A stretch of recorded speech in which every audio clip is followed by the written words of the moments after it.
Okay, we'll have another couple where we simplify them.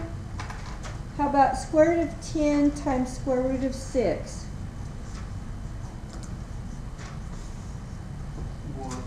Okay, 10 is 2 times 5, right? 6 is 2 times 3. Okay, the square root of 2 times square root of 2 is square root of 4, so we can bring that out to the front. That's 2. And then square root of 5 times square root of 3 can't be simplified. We'll just make it square root of 15. Okay? These two, they can't be simplified, and we can't. If they were the same number, we'd do them like we did the other. So it's 2 times square root of 15. Okay? Another one to simplify like that. Let's do square root of 64 times square root of 4. Now wouldn't it be nice if 4 would come out of this? 8. And it will. Oh, this is just 8, isn't it? Yeah. Oh, well that makes it way easier. What about square root of 4? 2. Make sure you multiply them and not add them, because they're touching, you multiply. This is 8, this is 2, so 8 times 2? 16. Yeah, that's way easier. Okay, how about, let's simplify square root of 36 over square root of 4. Square root of 36 is, 6 halves. which is? 3. Just 3. Let's do another one. How about square root of 2 over square root of 72? Now that's not quite as pretty, right? Square root of 2 over 9 square root of 3. No, 9. How about, let's take 2 out of this. 2 times what? 36? Well, that's pretty, right? Okay, this one will cancel.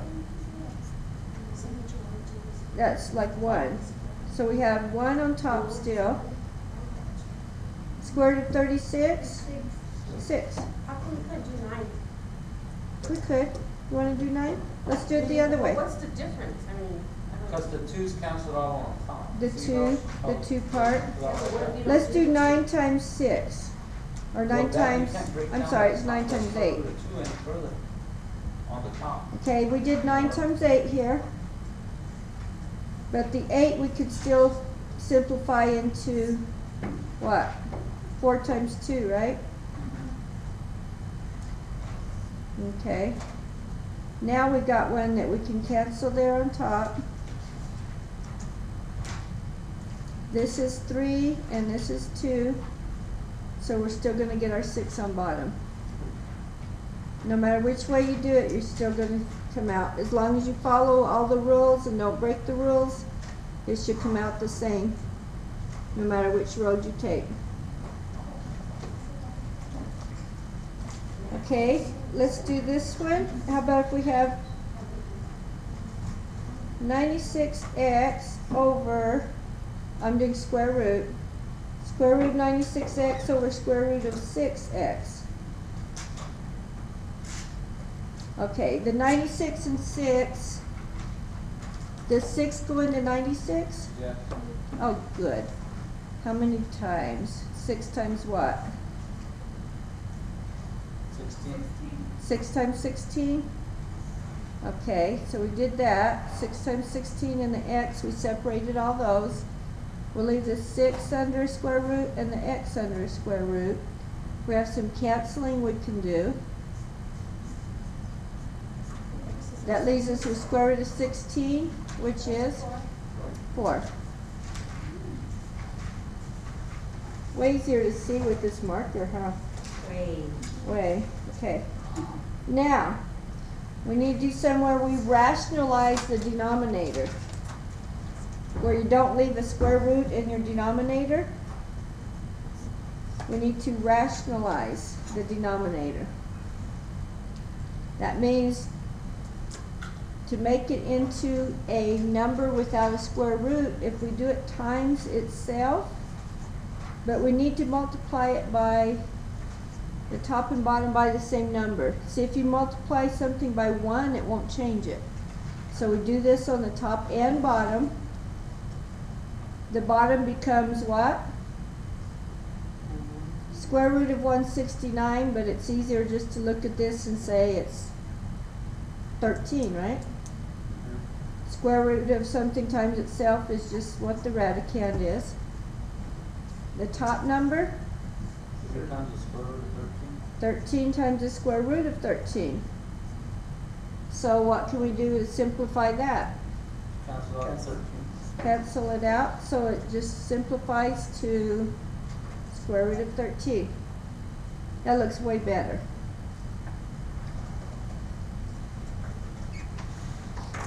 Okay, let's do another one. How about 4 square root of 14 over 10 square root of 5? Reduce the 4 and 10. Yeah, we can reduce the 4 and 10, divide by 2.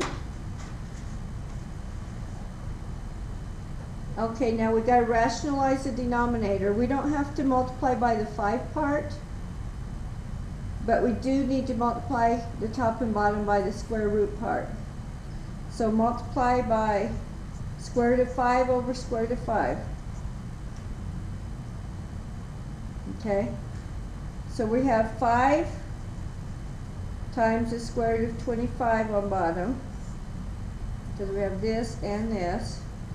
On top we have 2 times the square root of 14 times 5. Is that 70? Okay. The square root of 25 on bottom can be simplified into just 5, right? So we have 5 times 5 on bottom. So we have a 25 on bottom, 2 square root of 70 on top. Is there a perfect square in any of the factors of 70? No. You got 2 times 35, 5 times 7, not 5 times 7, 7 times 10. 7 times 10, 5 would be times 20? No, not 5 times 20. It's nothing. 14. 5 times 14. None of that'll help you. 14 times 5? 14 times 5, yeah. No. That won't help, right? No. Okay. So we're done simplifying it because we can't take a perfect square out of the 70. So that's as far as you can go for that one. Okay. That's 4/2. How about if there's a fraction under here? How about 9/2? 9 over the square root of 2. Square root of 9 over square root of 2. 3 over the square So root. it's 3 over square root of 2. We still need to rationalize the denominator. Multiply by the square root of 2 over square root of 2. So the top will be 3 square root of 2. Bottom will be 2. That's as far as you can go. 1 minute. Okay. Let me see what time. Yeah, let's go ahead and stop the video and start on the next thing.